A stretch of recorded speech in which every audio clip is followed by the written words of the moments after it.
Hello friends, नमस्कार दोस्तों। इस समय जो आप व्यू देख रहे हो, इस समय मैं दिल्ली के ताज होटल में हूँ। मैंने यहाँ पर एक रूम लिया 1 दिन के लिए, 1 या 2 दिन के लिए, देखेंगे जितना भी मैं स्टे कर पाऊँगा। इसके बाद मेरी सोलो ट्रैवलिंग आगे जारी रहेगी। तो ये वीडियो मैं इसलिए बना रहा हूँ क्योंकि मैंने मिनिमलिस्टिक के ऊपर भी बात करी, न्यूनतमवाद के ऊपर भी बात करी। तो बहुत सारे लोग वापस कन्फ्यूज़ हो जाएँगे या फिर वही उल्टे-सीधे कमेंट करेंगे। तो जो जिज्ञासा की वजह से कमेंट करेंगे या उनके अंदर ये दुविधा होगी कि यार ये कैसा न्यूनतमवाद है, तो मैं उनके लिए ये वीडियो बना रहा हूँ। बाकी जिसको जो सोचना है, जिसको जो राय बनानी है, वो बना सकता है। एक्चुअली में ये सामने एक रोड है,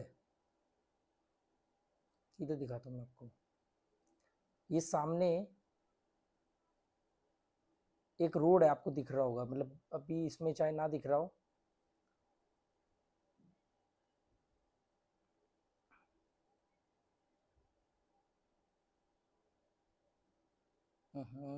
गिम्बल में कैमरा लगाना सेट नहीं बैठ रहा। तो जब मैं दिल्ली में बिजनेस करता था तो मुझे कई बार एडमिन से मिलने जाना पड़ता था, या कई बार सीनियर जो होते हैं कंपनी के अंदर जिनके साथ हमारी डील चलती है, जाना पड़ता था। तो ये रोड बड़ा कॉमन रोड था। ये रोड आगे एयरपोर्ट पे जा रहा है और गुड़गांव जा रहा है, एम्बियंस मॉल गुड़गांव, और आगे झारसा वगैरह ये सब जा रहा है। तो इस रोड से मेरा अक्सर आना जाना होता था। तो कभी गाड़ी से, कभी स्कूटर से, अक्सर, मतलब ये मेरा रूटीन का रोड था। यहाँ से वो अकबर रोड पकड़ते हुए फिर सीधा निजामुद्दीन होते हुए मैं अपने घर जाता था। तो उस दौरान मैं ये सोचता था कि यार, ये मौर्य शेल्टन आता है आगे, फिर ये ताज पैलेस आता है, तो मैं हमेशा सोचता था कि यार इसमें भी रुकना है। क्यूरियोसिटी होती ना एक, कि यार क्या होता होगा, हुआ रहता है। आप, तो मैं कहा ठीक है यार, इसमें भी हम कभी जाएंगे। जा सकते थे, उस समय पैसे इतने कमा रहा था मैं। पर मेरा क्या मानना है कि वो एक दिन वाला नहीं होना चाहिए ना, कि एक दिन हम प्लेन में बैठेंगे, एक दिन हम ताज होटल में। जिस दिन मेरे पास इतनी पावर हो या मेरे पास इतनी क्षमता हो कि मैं अक्सर ये जिंदगी जी सकूं, तब मैं कहूँगी यार मुझे जिंदगी में मजा नहीं है। तो फायदा तब मैं आऊंगा यहाँ पे। अब मान लो मैं एक ही दिन के लिए आया हूँ, दोबारा आ ही नहीं सकता हूँ, पर आज मुझे मालूम है कि मैं इसमें अक्सर आ सकता हूँ। पर मैं सिर्फ एज ए एक्सपेरिमेंट यहाँ आया हूँ। तो मैंने अपना एयरपोर्ट के पास ही मैंने ये होटल बुक किया, क्योंकि मेरी कल फ्लाइट है यहाँ से। कल रात की फ्लाइट है, और आज मैं सुबह ही आ गया था यहाँ पर। 6 बजे मैं मेरे को बस ने उतारा, फिर मैं दिल्ली थोड़ा कनॉट प्लेस वगैरह घूमते घूमते पैदल पैदल फिर मैं यहाँ आया। इन्होंने इतना वो कर दिया कि 2 बजे का चेक इन टाइम था, मुझे इन्होंने 9 बजे ही चेक इन दे दी। मतलब कि कोई बात नहीं, हमारे पास रूम अवेलेबल है, आप 9 बजे चेक इन कर लो और चेकआउट टाइम सेम रहेगा। तो मैं यहाँ आया, क्योंकि ना ये कुछ जरूरत से ज़्यादा लग्जरी है। मतलब मेरे हिसाब से, क्योंकि मुझे, अगर मान लो मुझे अगर किसी होटल में रुकना पड़े, तो मुझे उस रूम के अंदर जो बेसिक चीज़ें चाहिए, मतलब जो लग्जरी के नाम पर बेसिक चीज़ें चाहिए, वो मेरी नॉर्मली 3-4 हज़ार रुपये वाले रूम में पूरी हो जाती हैं। तो ये मुझे कुछ ज़्यादा ही सोफिस्टिकेटेड और लग्जरी लगा। पर अगर शायद मैं नहीं आता तो मुझे नहीं मालूम पड़ता, क्योंकि अब मेरे इसमें रुकने के बाद मेरी वो जो 3-4 हज़ार रुपये वाले रूम होते हैं, जिसमें मैं 1 महीना रहा था पतिया में, उस तरह के रूम मुझे, मेरे लिए सबसे कंफर्टेबल होते हैं।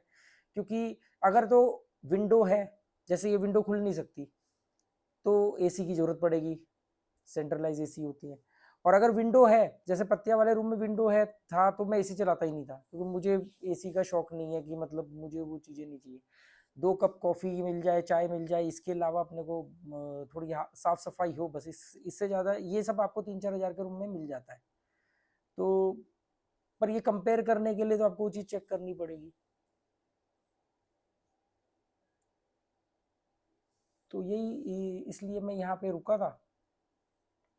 क्योंकि त्याग की परिभाषा क्या है, कि त्याग के लिए सबसे पहले वो चीज़ आपके पास होनी चाहिए। अब मेरे पास, मैं सक्षम हूँ इस तरह के लाइफस्टाइल को मेंटेन करने में। अब मैं कहूँ कि नहीं नहीं यार, अगर होटल में रुकना पड़े तो 3-4 हज़ार रुपये का रूम जो होता है नॉर्मली, वो इनफ है मेरे लिए। या मैं डॉर्मेट्री ज़्यादा प्रेफर करता हूँ, हॉस्टल जो होते हैं उसमें, क्योंकि उसमें क्या होता है, अगर डॉर्मेट्री अच्छी मिल जाए, मैक्सिमम अच्छी मिलती है, साफ़ सुथरी मिलती है, पर कई बार हॉस्टल ऐसे मिल जाते हैं जो बहुत हिप्पी टाइप के लोग रह रहे होते हैं। नेपाल में 1-2 मेरे बैड एक्सपीरियंस हुए थे जब मैं नेपाल में, मुझे 2-3 दिन के लिए डॉर्मेट्री में रुकना पड़ा था हॉस्टल में। तो वो सब हिप्पियों से भरा हुआ था, स्मेल सी आ रही थी, तो वो तो बहुत बैड एक्सपीरियंस था।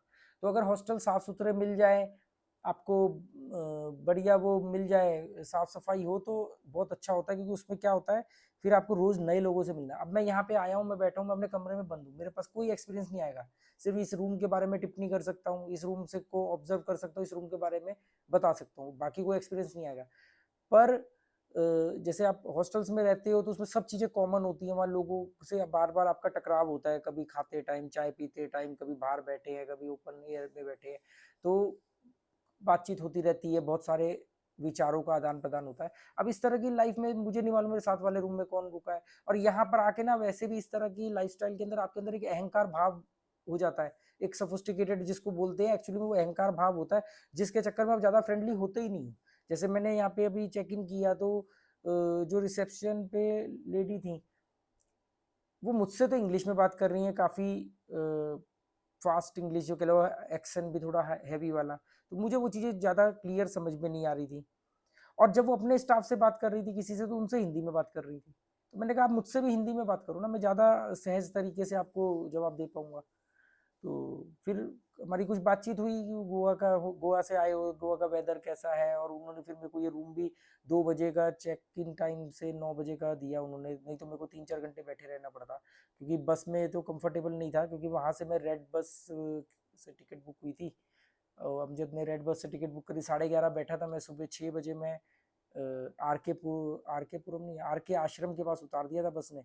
वहाँ से पैदल पैदल पैदल पैदल मैं गोल मार्केट तक आया, गोल मार्केट से मैंने ऑटो किया, कनॉट प्लेस आया, शिवाजी स्टेडियम, और वहाँ से मैंने एक कप चाय पी और थोड़ा सा वीडियो वगैरह शूट किया, क्योंकि वो सामने वो मंदिर था, जिस मंदिर में जब मैं सिग्नोफेनिया का शिकार था, तो उस मंदिर में हर मंगलवार आया करता था।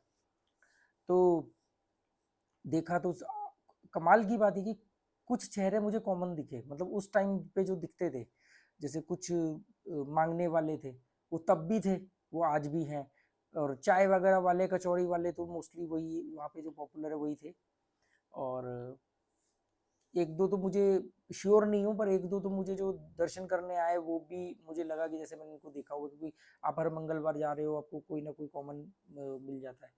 तो पर वहाँ जो लोग आ रहे थे उनका वही था कि मतलब आ रहे थे, स्ट्रेस में आ रहे थे, कि मतलब स्ट्रेस है मंदिर जाने का, तो कि मतलब अरे आज तो जाना ही जाना है, संडे है आज जाना है, या ट्यूसडे है आज जाना है, वो स्ट्रेस है, दबाव है उनके ऊपर। चलो और क्या बताऊं, तो